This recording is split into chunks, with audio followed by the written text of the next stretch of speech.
हिसार की government colony में हिंदू सम्मेलन का आयोजन किया गया, जहां बड़ी संख्या में कॉलोनी के लोगों ने भाग लिया।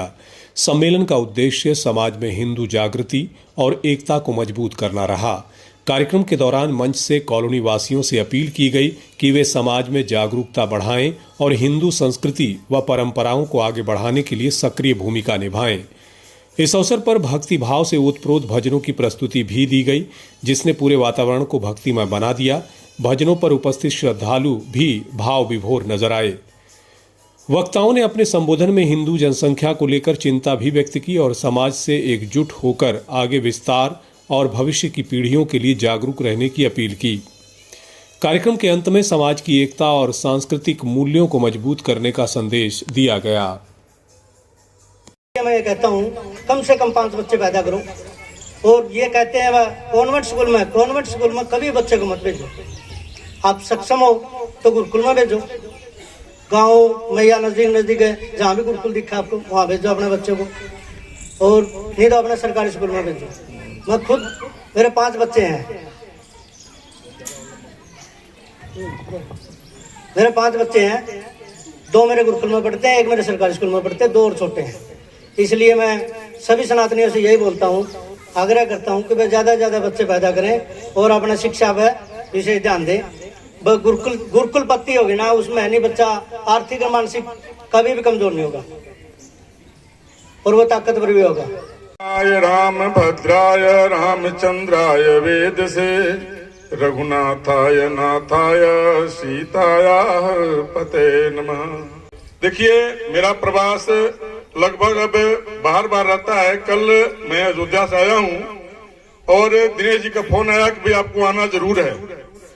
तो किसी प्रकार से टिकट बेटिकट समझिए रेल की क्या हालात है, आना पड़ा दिनेश पांडे के प्रेम से।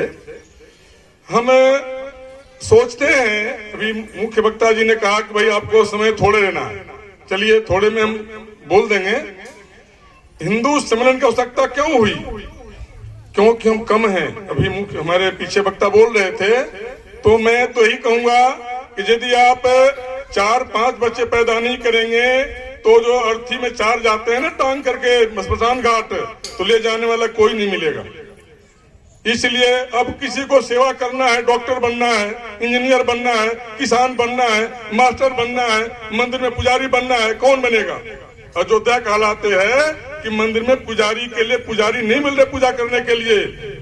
पहले 4-5 बच्चे होते थे, एक को पकड़ के ले आते थे। हमारा भी वहाँ मंदिर है कनक भवन के पास में, राम जन्मभूमि के पास में, रेड जोन में है मेरा मंदिर है। अनाथ बच्चे वहाँ पढ़ते हैं, तो हमें बड़ा पसीना एक करना पड़ता है, खुशामद करते हैं, जी आप एक बच्चा मेरे को दे दो, वो महंत बनेगा, पुजारी बनेगा, समाज की सेवा करेगा। तो सबसे पहले मैं यही कहूंगा कि आप जनसंख्या वृद्धि करें। दूसरी बात, एक मोहल्ला है, यहाँ कोई मंदिर नहीं है। मैं यूँ देख रहा था कि इतना बढ़िया मोहल्ला है लेकिन कोई मंदिर नहीं है। मैं घोषणा करता हूँ कि आप किसी पार्क में कम से कम एक शिव जी के मंदिर बनावें। मैं भी उसमें योगदान करूंगा। ये जो सत्संग मंडली है, कम से कम मंगलवार के दिन, शनिवार के दिन कीर्तन तो करेंगे। तीसरी बात है, आज मंदिर में घंटा घड़ियाल बजाने के लिए यंत्र लगा देते हैं, वहाँ कोई नहीं जाता आरती के समय में। मेरा दुर्भाग्य है, हिंदुओं का दुर्भाग्य है, इसलिए हिंदू पिटते रहे, कटते रहे।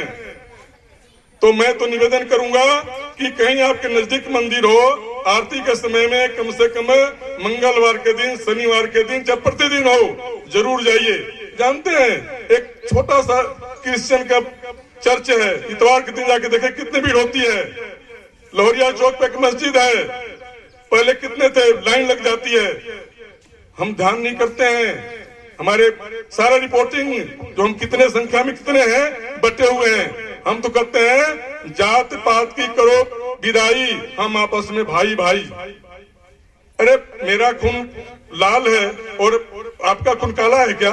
मेरा दांत सफेद, आपका दांत सफेद है, मेरी चमड़ी जो कुछ मेरे में है वो अपने है, फिर जात पात क्या है? ये तो अंग्रेजों ने बांट करके आपस में कर दिया कबाड़ा। हम सब एक हैं। ऐसे यदि हम मान के चले, अब सरकार भी करती है, ये तो ब्राह्मण धर्मशाला है, ये राजपूत धर्मशाला है, ये जाट धर्मशाला है, ये नाई धर्मशाला है, अरे हिंदू धर्मशाला है। हम गर्व से कहें हम हिंदू हैं। तो यदि सारे हम एक हो जाएंगे तो दुनिया के कोई भी ताकत हमें रोक नहीं सकता है। बातें बहुत हैं, इनका संकेत है कि थोड़े में कहिए। दूसरी बात, हम परिवार नियोजन, यदि हम परिवार नियोजन पहले हुआ होता, भगवान कृष्ण अपने माता पिता का 8वें संतान थे, वो कृष्ण नहीं मिलते, गीता से कहाँ सुनते, हम गीता कहाँ सुनते। भैया हम तो बार बार यही कहेंगे कि हमें दुर्भाग्य है कि हिंदू सम्मेलन करके लोगों को बताना पड़ रहा है। बहुत बड़ी संख्या पक्ष होने से कुछ लाभ नहीं होता। महाभारत का हम किस्सा देखते हैं, कथा सबने सुनी है, जानते हैं महाभारत के बारे में। एक तरफ 11 अक्षौहिणी सेना, यानी कि आज के 11 लाख या 11 करोड़, और उस 11 अक्षौहिणी सेना में बड़े महारथी भीष्म पितामह, गुरु द्रोणाचार्य, दुर्योधन, कर्ण, अपने समय के बड़े बड़े जबरदस्त महारथी, जबरदस्त ताकतवर भीष्म पितामह, जिसके बाद इच्छा मृत्यु। और दूसरी तरफ केवल 7 लाख या 7 करोड़ या 7 अक्षौहिणी। अंतर देखिए 11 और 7 का, यानी कि एक तरफ लगभग डबल और एक तरफ लगभग आधी। लेकिन जीता कौन? जो आधे थे वो जीते। क्यों जीते? क्योंकि उनके पास योजना थी।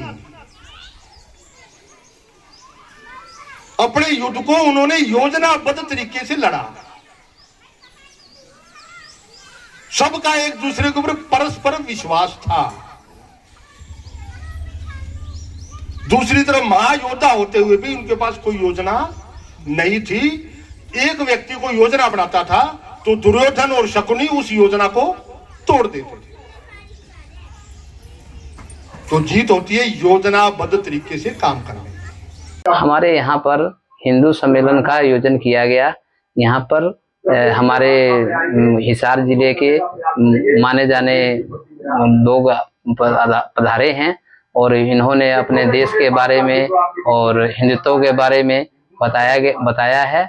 और मैं यही चाहता हूं कि सारा हिंदू समाज एकजुट हुआ है यहाँ पे, और सभी लोग अपने अपनी बातें कही है। और ये बातें हिंदू सम्मेलन, हमारे पूरे भारत के अंदर हिंदू समाज का सम्मेलन चल रहा है और हम चाहते हैं कि पूरे हिंदू हम एकजुट हों और पूरे भारत के हिंदू एकजुट हों और हमारा एक हिंदू राष्ट्र हमारा देश होना चाहिए। इसके बारे में ही सभी ने बताया है और हमें एकजुट होना है। हमें किसी जाति पाति की लड़ाई से दूर होकर हमें एक हिंदू समाज बनाना है और एक हिंदू राष्ट्र बनाना है। वाली शाम तेरी शरण में आ गयो, खाटू वाली शाम तेरी शरण में आ गयो। श्याम प्रभु रूप तेरो नैना में समा गयो। श्याम प्रभु रूप तेरो नैना में समा गयो। बिसरा मैं मरते बाबा हार मानी तेरे से। बिसरा मैं मरते बाबा हार मानी तेरे से। आखड़ ले चूरा कर बाबा जासी कठे मेरे से। बालक हूँ मैं तेरो श्याम मुझे को निभाए ले। बालक हूँ मैं तेरो श्याम मुझे को ले गाए ले। दुखड़े को मारो मन काल जे लगाए ले। दुखड़े को मारो मन काल जे लगाए ले। पथ दिखला दे बाबा काट ले अंधेरे से। पथ दिखला दे बाबा काट ले अंधेरे से। आखड़ ली चूरा कर बाबा जासी कठे